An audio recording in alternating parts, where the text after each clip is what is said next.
Para tayong umuusad, ngayon ay narinig ko mula sa ating host, okay naman ang ating signal. Hopefully, ay okay naman ang aking signal sa inyo. Naka-Facebook Live tayo. Mga kapatiran natin ay kasama natin sa watch party. Salamat sa inyong pag-join sa amin, mga kapatid. Kasama natin ang mga kapatiran sa Tagaytay, Filipinas Farm. At sa ating Zoom, kasama natin sila Sister Rufa, Sister Marilyn, Angeline, nandiyan, at Brother Romel. Nasahan ko si Brother Mon na kasama natin ngayong hapon sana, subalit baka hindi kami nagkaunawaan at ako naman ay handa. So ito ang ating mensahe ngayong hapon. Magsisimula po tayo sa isang larawan na maaring i-represent ang sino man sa atin na mayroong pag-aalala itong mga panahon po na ito. Hindi man tayo nagmumukmok, no? Hindi naman tayo ganoon ka-problematic. O nag-iisip lamang po tayo, no? Nagmumuni-muni. Baka ang tanong natin ay hanggang kailan kaya ang sitwasyon na ganito, no? Hanggang kailan kaya masolusyonan itong pandemyang ito? At kailan kaya tayo magtitiis? Nasa loob ng bahay ang karamihan, lalo mga bata at mga senior, no? Good news sa mga seniors 60 to 65, pwede na kaming lumabas at hindi na kami masisita. Bagamat meron akong special permit to leave the house, to go out. Pero malaking kinuwagan, hindi na tayo sisitahin. 15 years old pataas ay pinapayagan na po nila ngayon. At palagay ko, essential travels pa rin.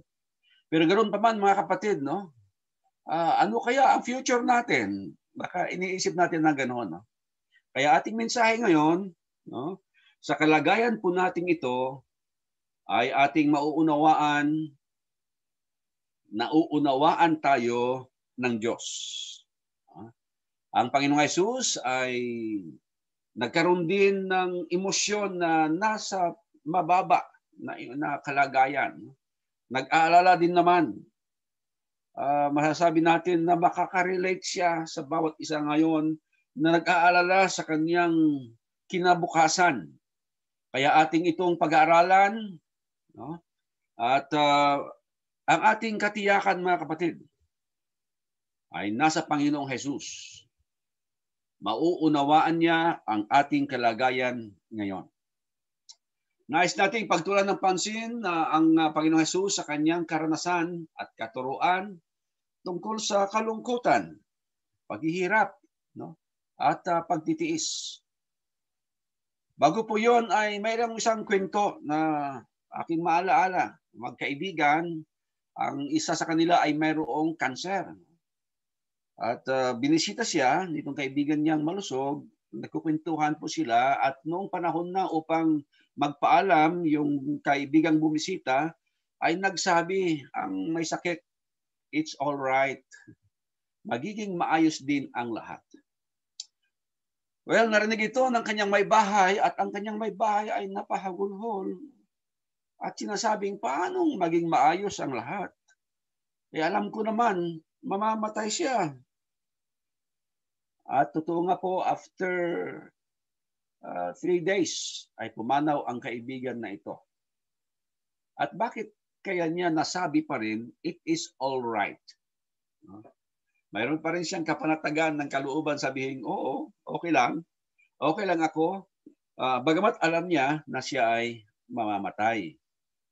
Well, masasabi po natin marahil ito ay dahil sa kanyang pananampalataya sa kanyang Diyos.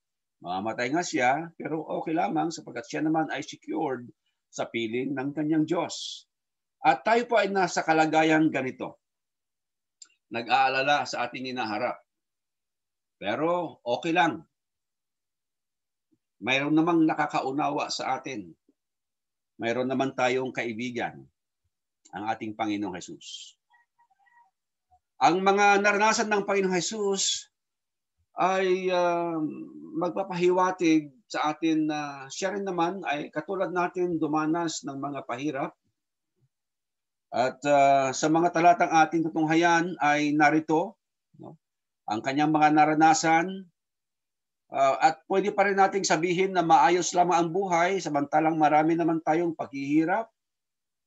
Ang magiging dahilan natin ay sapagkat mayroong Panginoong Jesus. Mayroon tayong Panginoong Diyos na makakaunawa sa atin. Ang kanyang makaranasan ay magsimula nung siya po ay hinuli. Sa 1:18 ang record, verses 12-24, dinakip siya ng pulutong at ng pangulong kapitan at ng mga punong kawal ng mga Hudyo at siya'y ginapos. So, sinong nakaranas na nahulihin? At hindi lang basta hinuli, inimbita, no, sa presento, pero siya ay ginapos pa. At hindi lang po yon, nakaranas po siya ay sampalin sa pag-aakala na kanyang binawalang halaga yung tinatawag nilang dakilang saserdote. No? Sa verse 23, sinagot siya ni Jesus, kung ako'y nagsalita ng masama, patotohanan mo ang kasamaan at tapat kong mabuti, bakit mo ako sinasampal? Sabi niya doon. No? Sananampal sa kanya. At pinadala siyang gapos ni Anas kay Caiaphas na dakilang saserdote. At hindi lang po yun, siya ay nilitis. At sa paglilitis po na ito ay hindi naging madali. Ang paglilitis sa kanya ay ayon sa Matthew 26, dinala siya ng nagsihuli sa kanya sa dakilang saserdote, si Caiaphas, na doon nangkapisan ang mga eskriba at matatanda. Okay? At sinabi ng taong ito na maigigiba ko ang templo ng Diyos at muli itatayo ko sa 3 araw. Yun lamang po ang kanilang akusasyon sa kanya. Bagamat hindi literal ang sinasabi ng Panginoong Jesus na gigibain niya ng templo, pero yun ang paratang nila para magkaroon sila ng grounds para mahuli nila ang Panginoong Jesus. Ang actual tinutukoy niya ay yung kanyang katawan. Na gigiba nila, mamamatay siya, pero in 3 days, mabubuhay siyang muli. At sinabi ng dakilang saserdote sa kanya, kita pinapanunumpa alang-alang sa Diyos na buhay na sabihin mo sa amin kung ikaw nga ang Kristo, ang anak ng Diyos. At dito sumagot ang Panginoong Jesus na ikaw ang nagsabi niyan, na parang sinasang-ayunan niya at sinasabi niyang totoo na siya ang Kristo, ang anak ng Diyos. At pagkatapos mo noon ay ito ang ginawa sa kanya.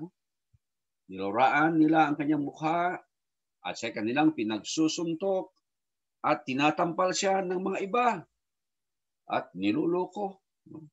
Nagsasabi, hulaan mo sa amin, ikaw, Kristo, sino ang sa iyo'y bumubugbog?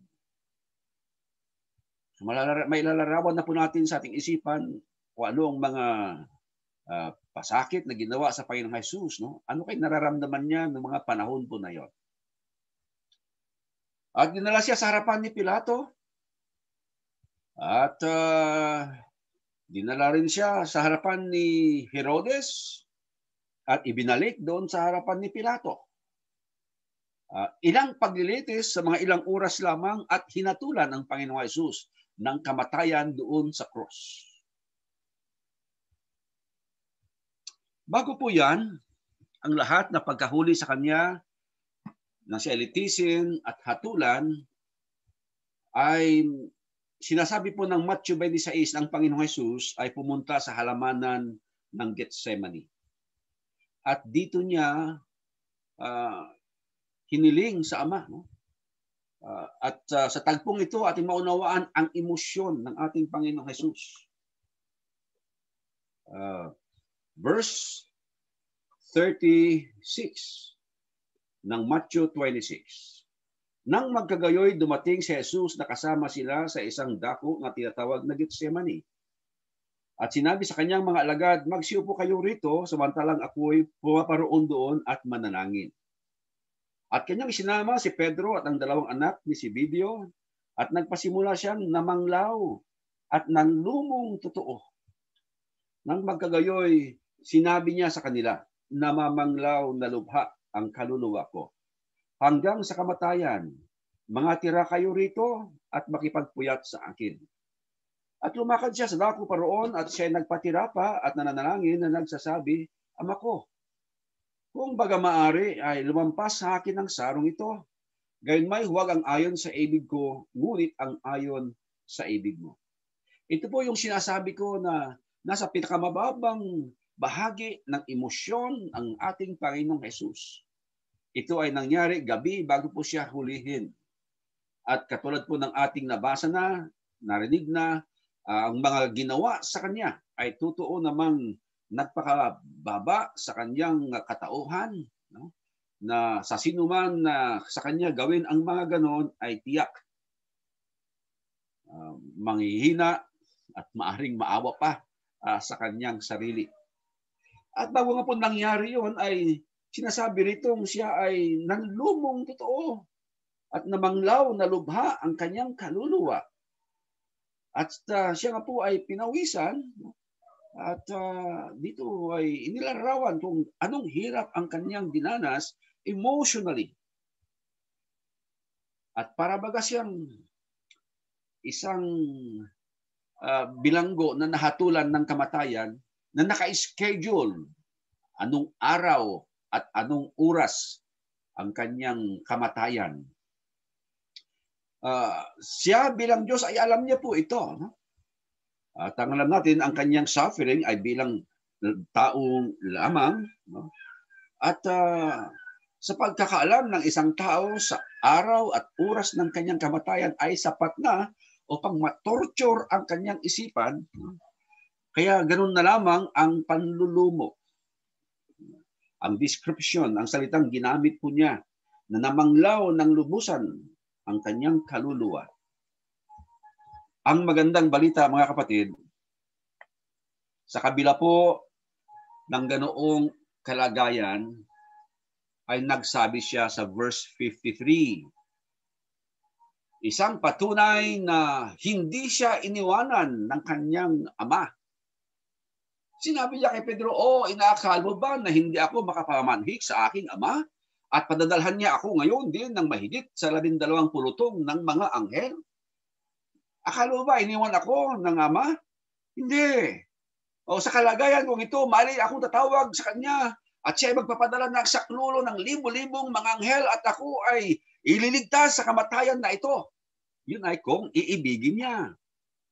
At ating maunawaan, mga kapatid, na hindi niya ginusto ang ganoon sapagkat siya nga ay mayroong misyon. Ang misyon niya ay hanapin at iligtas ang mga nawala. Kaya sinasabi ako, maaari lang naman, Panginoon Ama, palampasin mo ang sarong ito, ngunit ang kalooban mo ang masunod at hindi po ang sa akin. Opo, ang tanging di nag-iwan sa Panginoon ay ang kanyang Ama. Mayroon pong nakaunawa sa kanya, sa kanyang kalagayan, sa kanyang panlulumo, sa kanyang kalungkutan na mga oras na yon. Tanging ang Ama ang kanyang kasama. Well, nung siya ay namatay na, nandoon na sa cross, pinako na, mayroon siyang binanggit na akala ng iba ay iniwan siya ng Panginoong Diyos Ama. Sabi niya kasi doon sa cross, Diyos ko, bakit mo ako pinabayaan? Pinabayaan nga baga siya? Ang ating pong pagkakaunawa ay hinayaan siyang mamatay. Hindi siya dininig, hindi siya napakinggan sa kanyang kalagayan na ganoon. No? Sa plano ng Diyos ay kailangan siyang mamatay, kailangan umagos ang kanyang dugo sapagkat sa dugong ito ay huhugasan niya ang kasalanan ng buong mundo. Kaya hinayaan ng Ama na siya ay mamatay doon sa cross. Yun ay upang matupad ang kasulatan, matupad ang plano ng pagliligtas sa atin pong lahat. Ang Panginoong Hesus ay kaibigang nakakaunawa sa atin. Sapagkat dinanas po niya ang ganoong kalungkutan, ang ganoong pinakamababang emosyon, siya ngayon, sa pagiging tao niya, ay mauunawaan po tayo sa ating mga nararamdaman. Katulad po siya ng isang kaibigan na handa pong hawakan ang kamay ng sinumang nangailangan ng saklolo. Juan Kapitulo 15, versikulo 14, sabi niya, kayo'y aking mga kaibigan kung gawin ninyo ang mga bagay na aking iniutos sa inyo. Kausap po niya ang kanyang mga alagad. Katulad po natin ng mga alagad, naging alagad po tayo nung tayo mag-aral ng kanyang salita at manampalataya sa kanyang mga katuruan at na magpasya na sundin ang kanyang katuruan. At tayo nga pinanganak na muli sa tubig at sa Espiritu at namuhay ng isang Kristiyano. At tayo ngayon ay mga kaibigan ng Panginoong Hesus. Oo nga tayo mga alagad niya, tagasunod niya, no? Pero itinuring din naman tayong mga kaibigan ng Panginoon. Bilang kaibigan ng Panginoong Hesus ay mayroong paanyaya. No? Ang sabi niya sa Matthew Kapitulo 11, magsiparito kayo sa akin, kayong lahat na nangagpapagal at nangagbibigatang lubha, at kayo'y aking papagpahingahin. Pasanin ninyo aking pamatok at mag-aaral kayo sa akin sapagkat ako'y maamo at mapagpakumbabang puso. At masusumpungan ninyo ang kapahingahan ng inyong kaluluwa sapagkat malambot ang aking pamatok at magaan ang aking pasan. Sa atin na mga mayroong bigat na mga dinadala. Sa atin na mga walang katiyakan ang iniisip para sa buhay po natin na ito. Inaanyayahan tayo ng Panginoong Hesus. Sa ating pagsunod sa Kanya, hindi po niya tayo aalipinin. Hindi po niya gagawing mabigat ang buhay po natin. Oo, at mayroong mga trials, pagsubok, subalit ang pangako niya ay mayroong kapahingahan sa Kanya. Sapagkat siya nga ay mayroong maamo at mapagpakumbabang puso at sa Kanya natin matusumpungan yung kapahingahan na ating hinahanap. Kahit na po sa panahong ganito, na mayroon pong walang katiyakan sa future po natin, nasa Kanya ang assurance. Sapagkat siya dumanas din ng kalungkutan, dumanas din ng emosyon na napakababa, at kaya niya ngayong sakluluhan ang sinumang naroroon sa kalagayang iyon. Ang Panginoong Hesus bilang kaibigan ay mayroon pong malasakit. At siya nga nagsabi, walang may lalong dakilang pag-ibig kaysa rito na ibinigay ng isang tao ang kanyang buhay dahil sa kanyang kaibigan. Hindi po siya pinilit na pumunta doon sa cross. Ito ay kagustuhan niya, ibigay ang kanyang buhay para sa kaligtasan ng mundong ito. Sapagkat tayo walang isang dakilang saserdote na hindi maaring mahabag sa ating kahinaan, kundi isa na tinukso sa lahat ng mga paraan, gaya rin naman natin, gayunmay walang kasalanan. Hebrews chapter 4, verse 15. Ito na po, no? Sa kanyang pagiging tao, naranasan natin na bilang mga tao, at yun nga ang paraan upang maunawaan niya tayo, ang maging tao siya. At siya ngayon, bilang isang dakilang saserdote, ay maaari nang mahabag sa ating kahinaan. No? Naiintindihan niya ngayon ang ating mga kahinaan. Siya rin naman ay tinukso, hindi nga lamang siya nagpatukso. No? Bagamat siya tinukso sa lahat ng paraan ng pagtutukso ng dyablo, subalit ang sabi, wala siyang kasalanan. Ang karanasan niya ng pagiging tao ay naging dahilan upang maunawaan niya tayo. Kung siya nanatili sa kalagayan niyang Diyos, paano niya maintindihan ang isang tao na katulad po natin? Kaya naging tao siya at namuhay siya na bilang tao at naranasan niya ang isang kalagayang tao at yun, naunawaan niya po tayo. Siya nga ay kaibigang mayroong pakialam. Sabi niya, hindi ko na kayo tawagin mga alipin, sapagkat hindi nalalaman ng alipin kung anong ginagawa ng kanyang Panginoon. Ngunit, tinatawag ko kayong mga kaibigan, sapagkat ang lahat ng mga bagay na narinig ko sa aking Ama ay mga ipinakilala ko sa inyo. Hindi po alipin ang turing sa atin ng Panginoon. Alipin, sabi niya, hindi niya alam anong ginagawa ng kanyang Panginoon. Pero ang Panginoong Hesus ay ipinaalam sa mga alagad kung anuman ang ipinaalam sa kanya ng Ama. So hindi po niya tayo iniwanan na blanco at walang ka-idea ano ang ating kalagayan bilang mga alagad. Itinuro po sa atin ang mga dapat nating malaman. At ang mga dapat na malaman ay nariyan po sa kasulatan na iniwan po sa atin. At ito nagbibigay sa atin ng direksyon paano po makarating sa Kanya.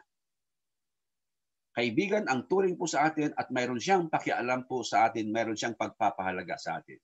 At in fact, ang Panginoong Jesus, kahit na sa mga makasalanan pa, siya ay naging kaibigan. Well, hindi dahil sa kaibigan na nagtotolerate ng kanilang kasalanan, kundi kaibigan na ang hinahanap niya ay mabuti. Ang hinahangad niya ay mabuti para sa mga kaibigang nagkakasala. Si Zacchaeus, nung makita siya, ay pumunta sa kanyang bahay, pinangaralan si Zacchaeus at ang kanyang sambahayan at sabi niya, ang kaligtasan ay dumating sa bahay na ito. Yung babae na nahuli sa pangangalo niya, dinala siya ng mga Hudyo doon sa harapan ng Panginoong Hesus at sinasabi nilang, ayon sa batas, ang babae ito na nahuli sa akto ay kailangang mamatay, batuhin hanggang mamatay. Sabi ng Panginoong Hesus, sige, ang walang kasalanan ay maunang bumato sa kanya. At ayon po sa record, mula sa pinakamatanda na mga Hudyo, ay isa-isang umalis ang mga tao yun sa harapan ng Panginoon. At sinabi ng Panginoon sa babae, o babae, humayo ka, huwag ka nang magkasala pang muli. Ganoong uri na kaibigan ang ating Panginoong Hesus. At sabi nga ni Pablo, tapat ang pasabi at nararapat tanggapin ng lahat na si Kristo Jesus ay naparito sa sanglibutan upang iligtas ang mga makasalanan na ako ang Pangulo sa mga ito. So kahit na ang pinakamasamang tao, pinakamakasalanan sa mundong ito ay nararating ng pag-ibig ng ating Panginoong Jesus. O tunay nga, maaari po tayong umawit ng what a friend we have in Jesus. Ang Panginoong Jesus nga ay tunay na isang kaibigan na nakakaunawa sa atin sa anumang kalagayan na mayroon po tayo, kahit na doon sa pinakamababang emosyon na mayroon po tayo. Yung panahon po natin, sakali lang naman. Sapat alam ko, tayo po ay mga survivors na sa ating pananampalataya. Ilang buwan na po tayo nagtiis at nakayanan po natin. Pang-5 o pang-6 na buwan na po tayo sa ganitong sitwasyon. Sakali man tayo nag-iisip pa rin, nalulungkot, nalulumbay, nanlulumo sa ating kalagayan na hindi pa rin tayo nakakabalik sa dati nating kalagayan o ginagawa. Well, nauunawaan tayo ng ating Panginoon. At mga kapatid, ito na yung tinatawag natin na new normal. Sabi na isang kaibigan, new better. Hindi lang basta normal na bago. Mas mabuti daw actually ang kalagayan ngayon. At depende po yan sa pananaw ng isang tao. Nasa ating attitude ito.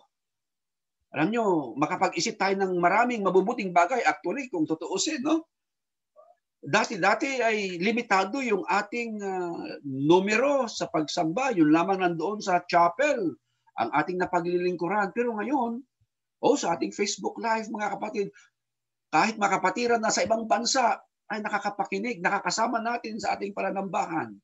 Meron akong watch party. May mga kapatiran, Malaysia, sumali sa atin. Oo. Baka mayroon pang galing dyan sa iba-ibang mga bansa dito sa Asia. At sa iba-ibang mga provinces kasama natin. Dati-dati, hindi po ganyan ang nangyayari. So, just being positive. Mga kapatiran, sa mga bahay-bahay ngayon, dati-dati ay hindi naman sumasali sa mga awitan, Kasi tapos na ang pananambahan kaninang umaga, pero ngayon ay sumasama ulit sa atin, sa ating pananambahan ngayong hapon. Isang bagay na naman na mas mabuti kaysa sa dati. At marami pa po tayong maisip, mga kapatid. Ang sinasabi lamang natin, in case, sakali man, na nag-iisip na po tayo, nababagabag na po tayo ng sitwasyon, well, isipin natin, ang Panginoon ay nauunawaan tayo. Wala tayong ibang dapat gagawin, kundi ang sumunod sa Kanya, at ituturing naman po tayong kaibigan. Sakaling mayroon pong mga nakikinig na hindi pa matatawag na kaibigan ng Panginoong Hesus sapagkat hindi pa sumusunod sa kautusan niya, pagkakataon niyo na po. Pagkakataon niyo na po. Pag-aralan ng kanyang salita, kung mayroon kami matutulong sa inyong pag-aaral ng kanyang mga salita, kontakin niyo po kami at kami naman ay handang tumulong, handa pong ipaliwanag sa inyong ebanghelyo at nang inyo rin namang maging kaibigan ang Panginoong Hesus.